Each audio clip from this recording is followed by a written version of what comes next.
Hello and thanks for watching. My name is Angel Vilar and I am a Technical Product Manager at VMware. On this video we are going to see how to configure remote user authentication and role-based access control with VMware NSXT. And for that we are going to integrate NSX with VMware Identity Manager, which provides the following benefits. First, it allows for an extensive number of AAA systems like Active Directory, Radius, Smart Cards, Secure IDs, etc. And second, it provides an enterprise single sign-on, meaning that you can have the same configuration and login experience across your multiple VMware platforms. Once NSX reads the users from the Identity Manager, it can assign them up to 6 predefined roles, which are the ones on screen: Enterprise Administrator, Network Engineer, Network Operator, Security Engineer, Security Operator, or Auditor. In NSX, this configuration looks like the screenshot on the right. Let's now see a demo on how to do this integration and configuration of role-based access control and remote user authentication. In my lab, I have deployed a VMware Identity Manager appliance, or VIDM for short, and we will start configuration by adding a client authentication entry for NSX. For that, we move into Catalog and select Settings. And on the new screen, we will select Remote Application Access. Here, we click on Create Client, and on the next window we need to specify several parameters. First, we select the access type, which will be Service Client Token, and next we define the client ID, which is a parameter we will later use for registering NSX with VIDM. We click on Advanced, and then on Generate Shared Secret, which is the other parameter we will later use when configuring the registration from the NSX console. So just copy it into the clipboard, and then click on Add. The next screen shows the details of the client entry we have just created, and once we are ready, we can click on Back to Clients List, and we can see the entry we have just created on this list: Client ID NSX VIDM and Access Type Service Client Token. Let's now move into the NSX console to register NSX with VIDM using the details of this client account we have just created. Remote user authentication and airbag configuration is under System, Users, and we will start under Configuration tab. Here we can see that the integration with Identity Manager is currently disabled, so let's click on Edit. Let's start by enabling it, and then enter the fully qualified domain name of the VMware Identity Appliance.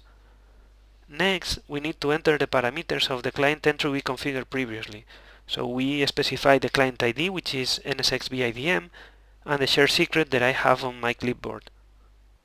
We also need to enter the thumbprint of the Identity Appliance, which is a parameter we can get from its shell. So we SSH into the appliance, we move into this specific directory, and there we enter this specific OpenSSL command, which is the one that provides the right thumbprint. These steps and commands are detailed on the NSX administration guide. Let's now copy the thumbprint and paste it into the corresponding field of the integration screen. The last step is to provide the NSX Manager's fully qualified domain name. Once we are done, we click on Save, and after a few seconds, we can see the integration is now shown as up and enabled. So at this point, NSX is receiving information from VIDM. But my VIDM deployment is new and it has no integration with user directories yet. So let's go and add one of the most popular, which is Active Directory. Back to the VIDM console, we can see the client entry we created previously, and also we can see a dynamic entry that has been created automatically after we register NSX with VIDM. This means things are working as expected. So let's move into Identity and Access Management, and here click on Add Directory and select Add Active Directory. On the next screen we need to provide a significant name, in my case AD01, and then we need to specify details of the server location. I'm not using DNS service location, so I will enter the IP address manually instead. And finally, we keep scrolling down and we need to enter the base DN and bind DN as well as the bind password. And I will use some Microsoft commands for that, so I will enter dsquery user-name administrator, which provides the bind DN details. So let's copy them and paste them into the right field. And we'll also use part of this bindDN as the baseDN. Once we are ready, let's enter the bindDN password and click on Test Connection.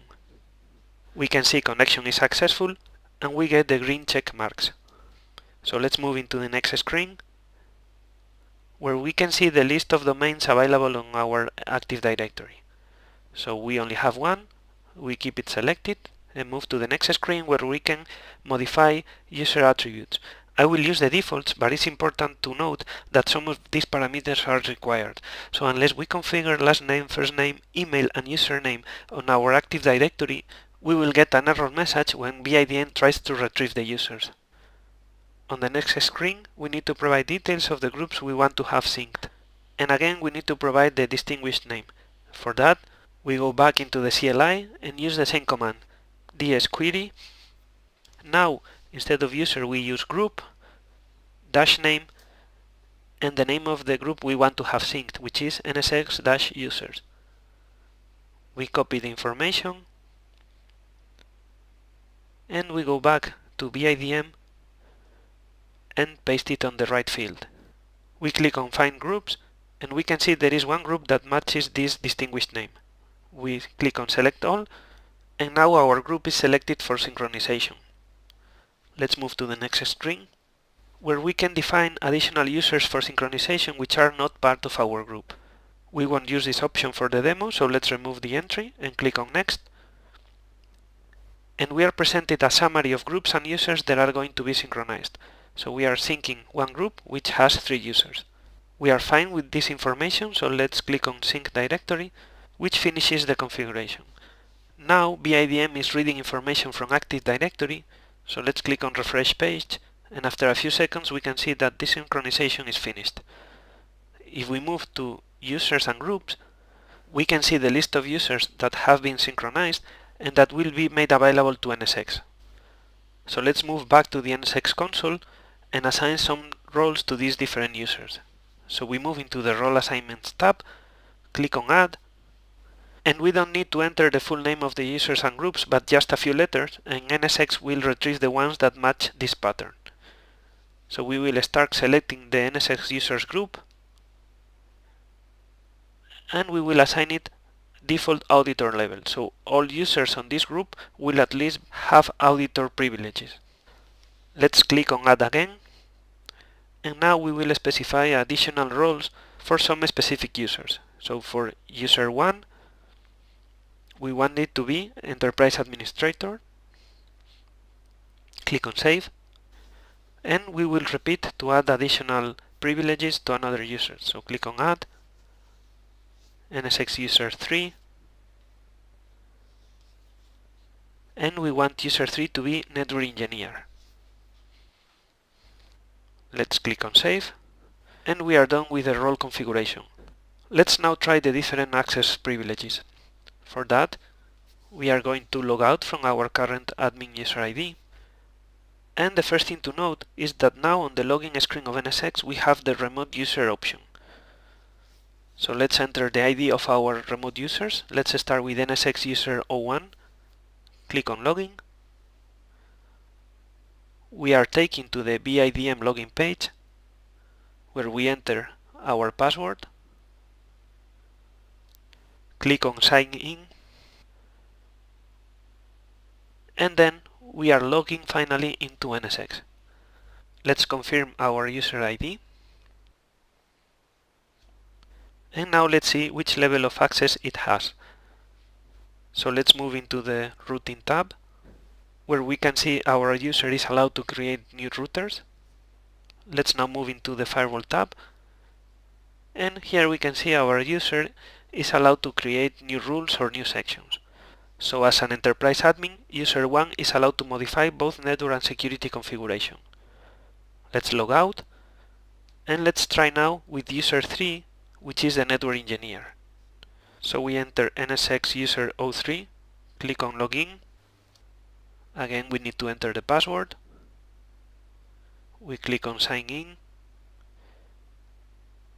And once we are on the NSX console, let's confirm our user ID. And let's repeat the privilege tests. So let's move into the routing tab.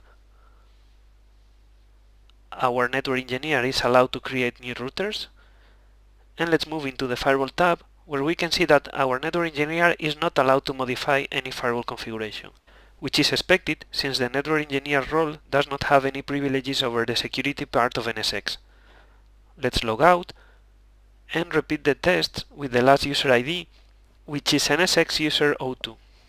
So we click on login, we specify the password, and click on sign in. Once on the NSX console, we confirm the user identity, and let's move into the routing tab, where we can see user 2 does not have any privileges. On the firewall tab, again, user 2 cannot modify anything. Let's move to the role configuration to understand what's going on. Here we can see there is no explicit role defined for user 2, and because of that, it only has the privileges of the group, which is auditor privileges. And this is why user 2 cannot modify any routing or security configuration. And this concludes the demo of remote user authentication and role-based access control with NSXT. I hope you have enjoyed, and don't forget to check my YouTube channel where this and many other NSX demos are uploaded. Thank you.